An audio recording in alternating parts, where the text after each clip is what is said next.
She yanked the phone from my grip like it had insulted her existence. The screen splintered before it kissed the stone tiles. "You won't be needing this," she said, her voice smooth with venom like frost.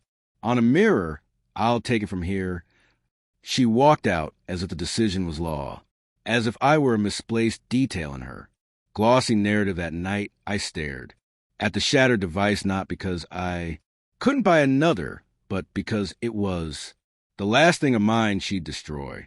By morning, I was gone, no message, no farewell, no trace left behind. She spiraled when she saw the empty space. She unraveled when she realized what I'd done. We first crossed paths 6 years ago, at a gala I had no business attending. She was draped in crimson satin and mischief. I wore a rented blazer, and ambition tucked in the sleeves. Her name? Sophia Langford Aries of the Langford dynasty. The family behind an empire of hotels. Wealth walked beside her, and people cleared her path. She adored being heard. I adored that she never needed to repeat herself. Our love was sparks over cliffside nights, lazy mornings drenched in luxury. But between I do and her father's funeral, something cracked. She stopped caring what I thought and started defining who I was. Her riches wrapped around my neck in gold-plated chains. A car was hers, the home was hers, the identity became hers. I was an accessory on a leash. Then came the phone. That wasn't the first blow, just the final one. I discovered the messages by accident. Her tablet unlocked like she believed I'd never dare. They weren't playful. They were obscene, vulgar enough to burn the pages of a diary. But it wasn't the lust that crushed me. It was the mockery. He's clueless, thinks he's smart, he's not. Let him play, man. It keeps him quiet.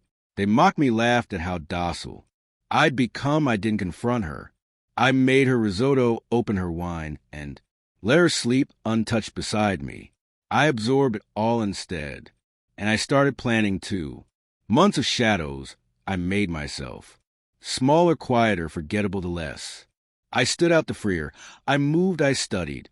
Her followed the trail she never thought to hide. Companies in her name foreign. Accounts her father shielded from her.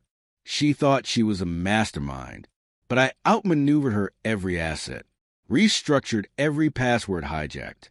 I kept recordings of her venom, her disdain. The time she bragged that she'd never be exposed. That clip was crystal clear. I found lawyers she didn't know I'd met, opened accounts under names she wouldn't guess, shifted holdings into unreachable realms, built a ghost of myself, then watched that ghost disappear. And when everything was aligned, I walked out. Without turning back, she hunted for me. Her attorneys called her circle shrank. Even her mother searched, but I was gone, not in this country, not as me. She reached for the trust locked. She searched for the Aspen condo sold. She tried to unlock her vaults, blocked. Then she played victim, went to press. Tears, stage pain rehearsed, but I responded quietly. I leaked the truth.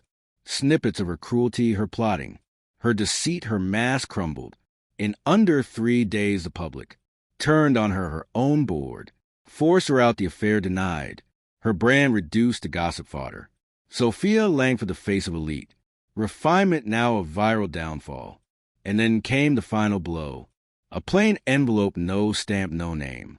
Inside, signed divorce papers. And a photo of her crumpled on the floor of our shattered home, clutching her old phone, face drained. Next to it, a note from me. Just one line. You broke what you could touch. I erased what you never saw. I don't long for her. I mourn who I thought she was. But above all, I'm thankful. Betrayal doesn't cut, it reveals. It shows you what hid in plain sight. She thought I'd grovel, she thought I'd cling, she thought I'd collapse. Now she knows I wasn't weak, just waiting, and when I left, I didn't escape.